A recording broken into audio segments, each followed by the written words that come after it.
Today, are there cracks? Are there no cracks? How did the cracks come about? Could we sit back today and say the Ariwa of the Sardauna talked about is the Ariwa today? Today, we are no longer what we were.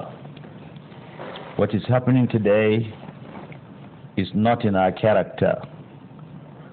The norms and values left by Sardauna and our founding fathers are no longer with us. They are not with us. Today, as I have often described the situation, the institution of family has broken down. The respect for elders and constituted authority, which used to be a cardinal principle in our society, is now at its lowest ebb. Honesty, why it does not pay, has become meaningless. Symptoms of revolt loom large in the horizon. In short, there is meaninglessness in philosophy, insecurity in polity, chaos in politics, immorality in society, corruption in economy, frustration in art, and lack of creativity in literature. This is not what the North used to be, or Nigeria as a whole.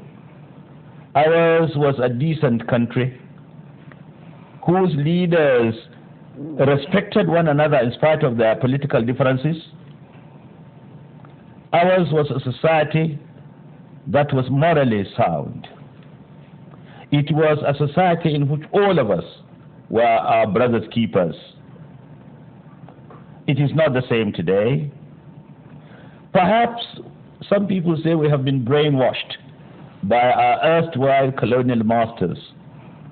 It is true to a certain extent, but we are to a very large extent to blame, because we are masters of our fate. We should be captains of our soul. Today, as I have said, we are no longer ourselves. Our cultural values have been thrown overboard.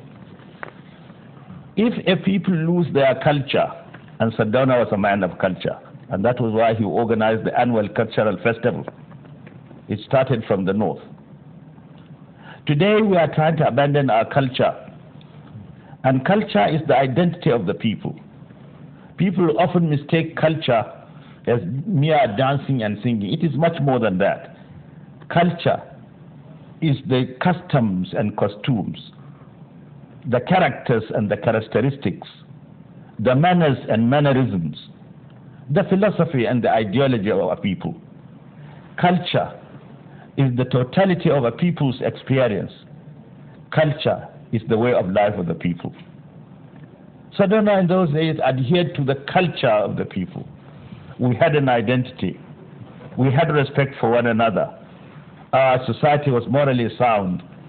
There was little corruption, and so on and so forth. However, in spite of the ugly picture I have painted, I believe we can still get out of the woods. I am not a pessimist, I'm an optimist. I believe that if we can revive the glory of the past by reminding us of the good achievements, the success of the Sardauna and his like. If we recall what the Sardauna did and emulate his example, we can certainly revive the glory of the past. Right. I'm glad to say, under the present political dispensation, with some of the leaders determined to revive that glory, I am beginning to see a light at the end of the tunnel. I do hope the struggle will continue.